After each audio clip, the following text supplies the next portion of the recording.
We're going to start here on page 632. Now, we just have two learning targets, to draw rotations and to define rotation. Okay? I think that rotations are more difficult, not intellectually more difficult, but the skill of doing them is more difficult, okay? Because we do have to be able to use our protractor fairly accurately to measure. So let's try something here before we really get started. On your paper, take a line segment.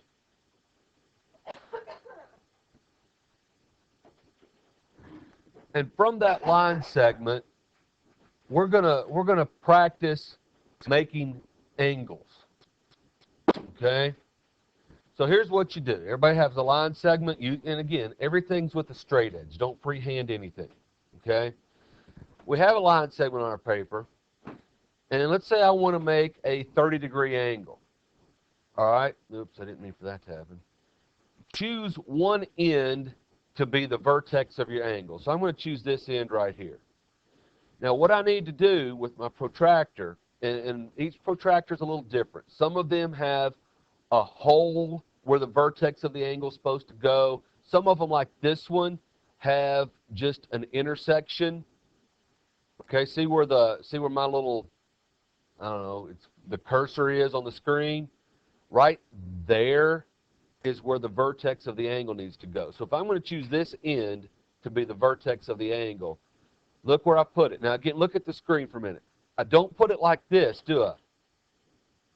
I've got to put it to where the 0 on my protractor is on the ray, the line segment that I already have, and then the little perpendicular segment, I call them crosshairs, okay? Like you'd have from a scope, you're sighting something, has to go right on where the vertex is supposed to be. Now, once we've done that, we can make an angle as big as we want. And we've talked about protractors before. There's two sets of numbers, okay? On the way I've got this protractor setting, the outer set of numbers are the big ones. They started, 0 started way over here on the left with 180 over here on the right.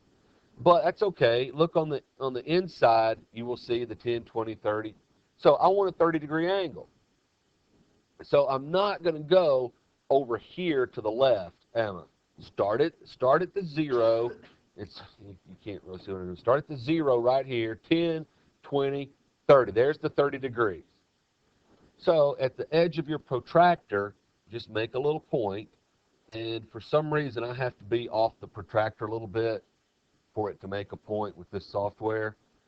So I've got that to mark where the 30 degrees is.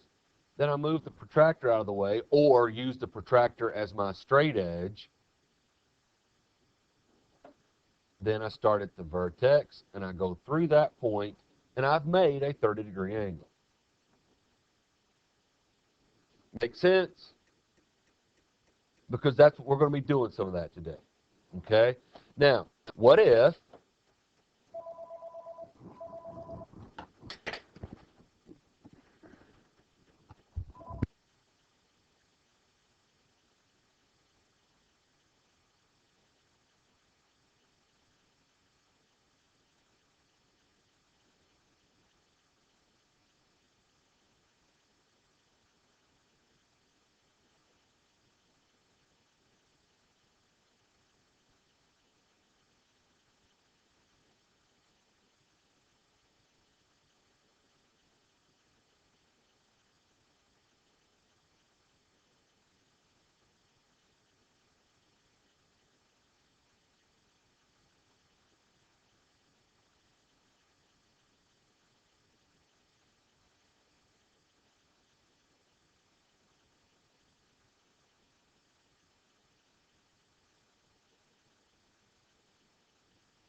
Number one on page 635.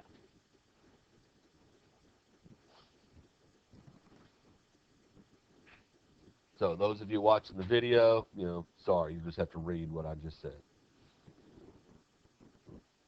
And let's see. I angled mine a little bit because I realized when I was preparing this lesson a while back that if something is close to vertical or horizontal, my little straight edge maker will make it vertical or horizontal, and it was messing me up on number one. So I turned it a little bit. You don't have to turn yours any.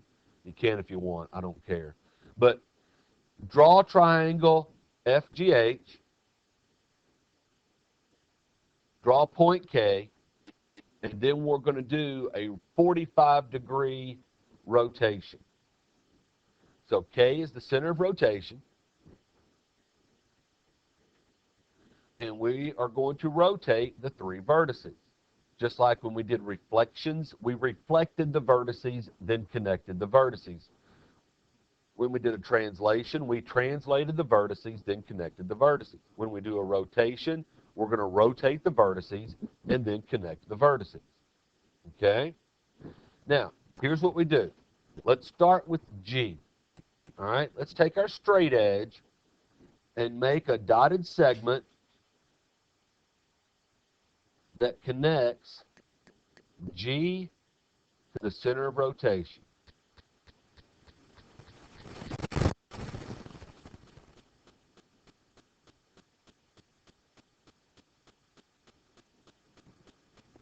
And now I'm going to measure a 45-degree, I'm going to measure and make a 45-degree angle from that dotted line segment. Okay? So I use my protractor. I need to put, I'm going counterclockwise, so my protractor needs to be oriented like this. I need to put the center of the protractor on the center of rotation. And then I need to measure 45 degrees. Okay? So I'm using the inner numbers.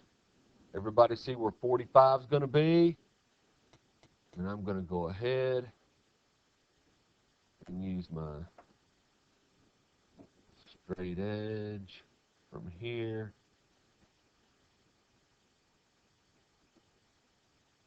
Like so.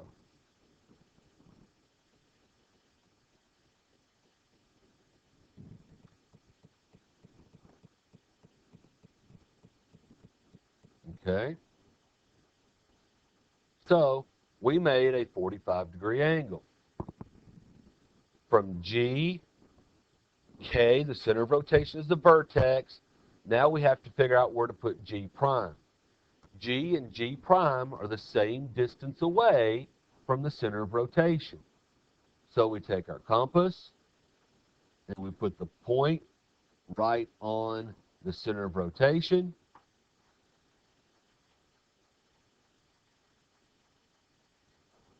And then we measure the distance. So the point is on K, the pencil is on G.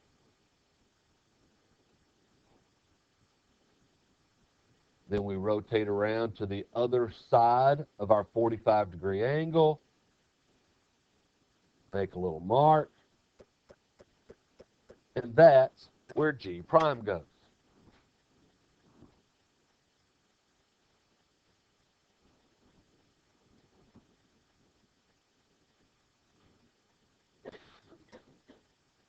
Everybody with me? Now, let's do point F. So take your straight edge, start at point F, connect it to point K. Now, we got a bunch of dotted lines on here already. I got to make sure I measure my 45-degree angle using the correct dotted line, don't I? I'll put the center of my protractor on K, and then I'll rotate it around so that the 0 is on the dotted line that connects F and K. Not G prime and K, not G and K, but F and K.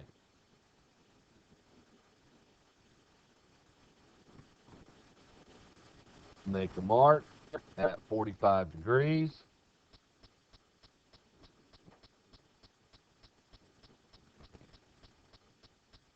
Use your straight edge.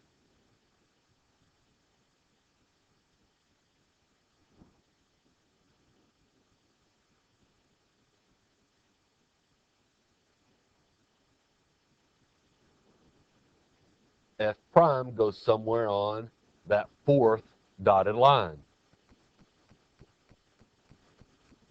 Use your compass to measure how far F is from the center of rotation.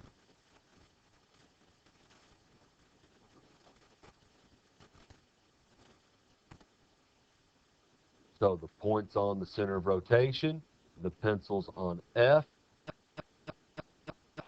Keep the point right on the center of rotation. Rotate your compass around. And that is where F prime goes.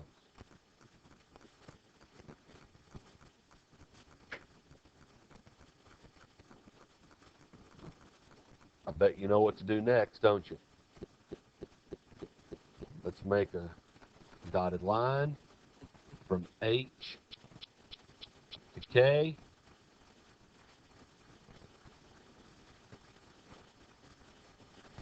Use your compass, protractor.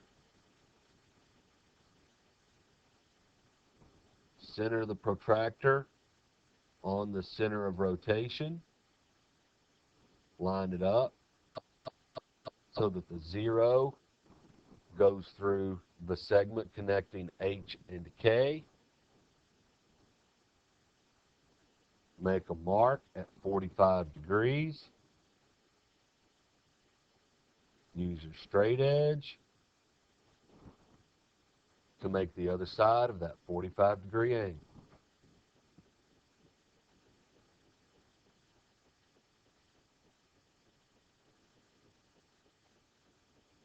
Use your compass to measure the distance from point H to the center of rotation. Then make a mark on the correct dotted line. The last one is 60. And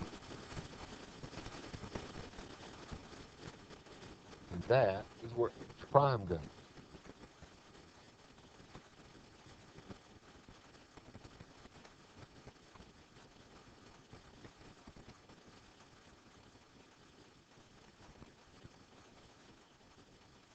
Then use your straight edge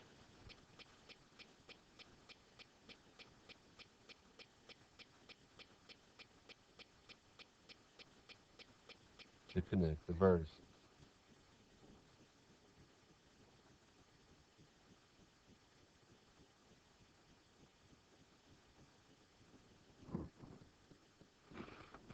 Your drawing looks something like mine.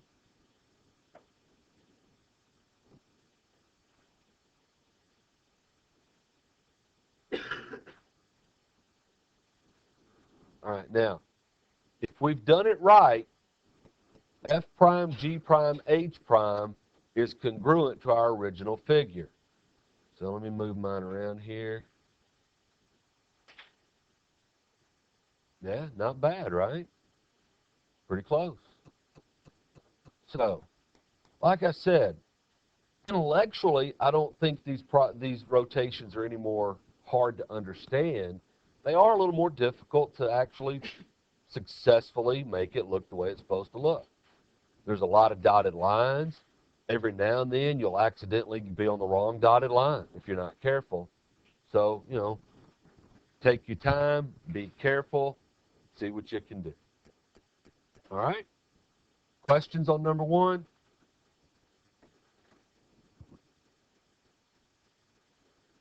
I think we'll come back to that one. All right, now, most of our rotations that we're going to do are actually going to be on a coordinate plane. All right? And like we did with reflections, where we would let the let the coordinates, the graphs, the grids do a lot of the work for us. The same thing happens here with rotations, okay? We can actually do the rotations by knowing what happens to the coordinates of the point. So, if the center of rotation is the origin, the point 0, 0, then these work out kind of nice. So if the center of rotation is the origin, then a 90-degree rotation counterclockwise, with the center of rotation being the origin, all you have to do is multiply the y coordinate by -1, then interchange the x and y coordinates. That's all you have to do. Again, it's a little more difficult to pull off than the reflections. It's a little more involved. So in function notation, the ordered pair xy becomes -y x. So you're going to need to remember how that works. Okay? xy becomes -y x. For 180-degree counterclockwise rotation about the origin, multiply the x and y coordinates by -1. So the ordered pair xy becomes -x, -y. So I didn't switch the order, I just changed the signs. And like we've talked about, multiplying by -1 means change the sign. Okay? And then a 270-degree rotation. Now, this is the first time we've gone past 180 degrees all year long, isn't it? So here's what a 270-degree rotation is. Look at the screen here. All right? From here to here, that's 90 degrees. Another 90 degrees is 180. Another 90 degrees is 270. If I go all the way around and go back to where I start, how many degrees have I gone?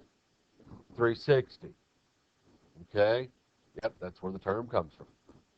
So, to rotate a point 270 degrees counterclockwise about the origin, multiply the x coordinate by -1, then interchange the x and y coordinates. The ordered pair xy becomes the ordered pair y -x. Now, if you remember these three facts, then doing rotations about the origin on a coordinate plane, if it's 90 degrees, 180 degrees, or 270 degrees, are in fact easy. Okay? If you know what to do and if it's the right, degree for the rotation. So let's try a couple. Number 3. It says triangle DFG has vertices D, F, and G. Graph triangle DFG and its image after a rotation 180 degrees about the origin. So,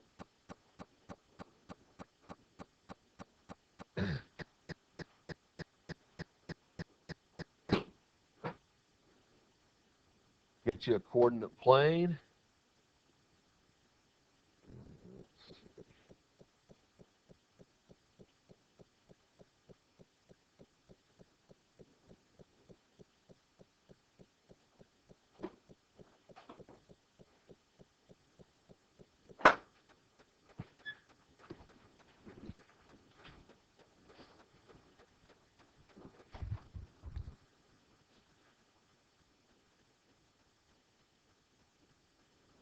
And let's graph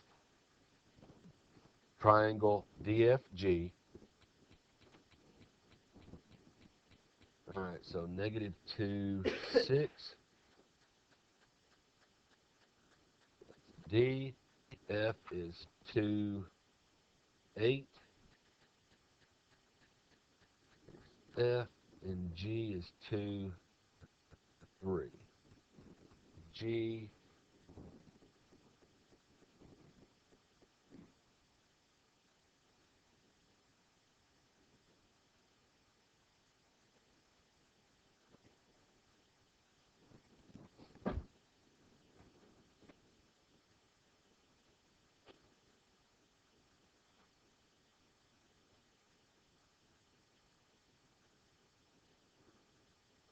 So there we have triangle DFG.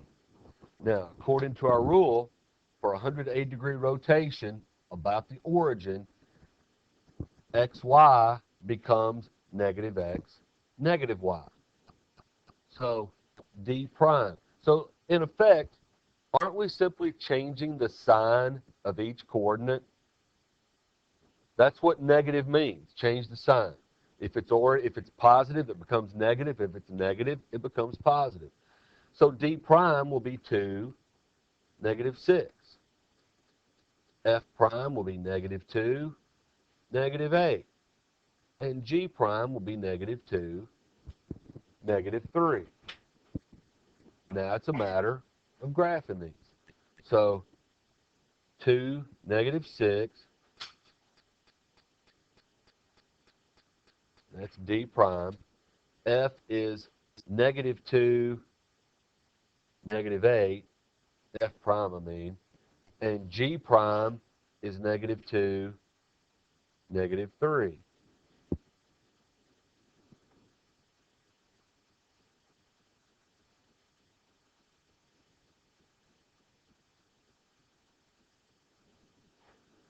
And there's our rotation.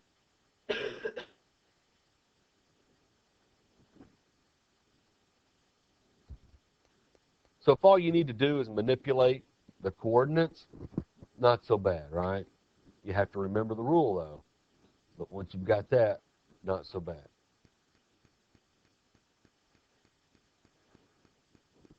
Any questions on number 3?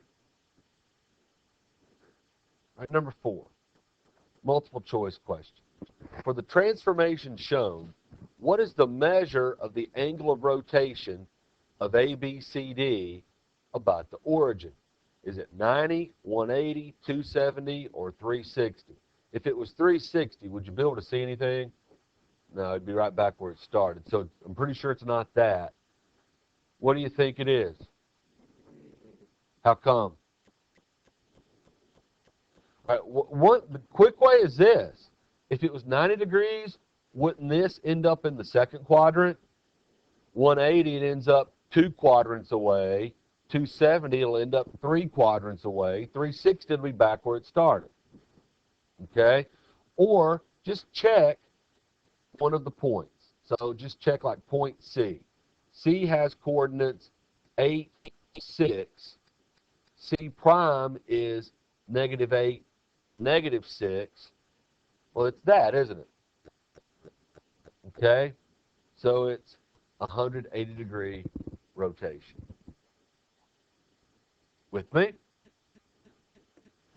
Number 11 says find the angle of rotation to the nearest tenth of a degree, well, that seems awfully accurate, that maps P onto P prime, and explain your reasoning. Now, we could try to fit our protractor onto that little picture in the book and try to measure it that way. I don't really recommend that. Here's what I recommend. If I start at P and go all the way around and end up back at P, that's 360 degrees. Now, what fraction of the circle all the way around did I run into P prime? Well, I can do this. There's the center of rotation, so it's that. I think I know, but I think it's about a third, don't you? Look, I can know for sure because I went 2 pedals over, 2 more gets me there, 2 more, so it's all the way around. It's 6 pedals all the way around, so I went 2/6 of the way around, didn't I? 2/6 is 1/3. 1/3 means divide that by 3, and I was right. That's a 120-degree rotation. Did you follow me?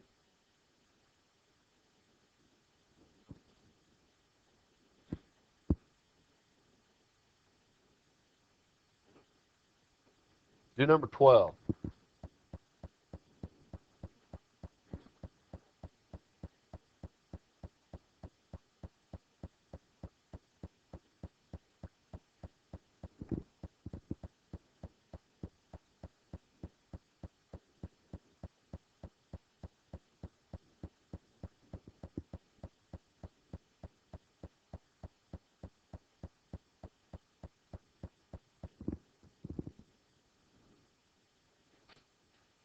What's that angle of rotation?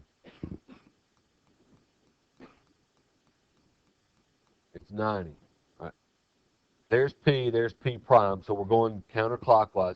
It's 90 because look, there's 1, 2, 3, 4 corners made of the red and white stripes, right? So didn't we go 1/4 of the way around? So 1/4 of 360 is 90.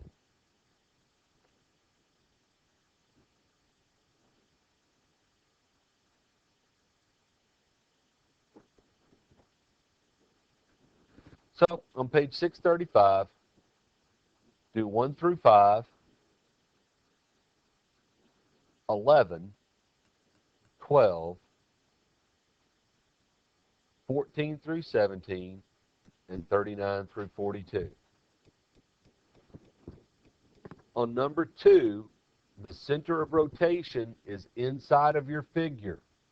It works exactly the same. You're just going to have dotted lines and lines everywhere. So just try to be really careful about being on the right dotted line.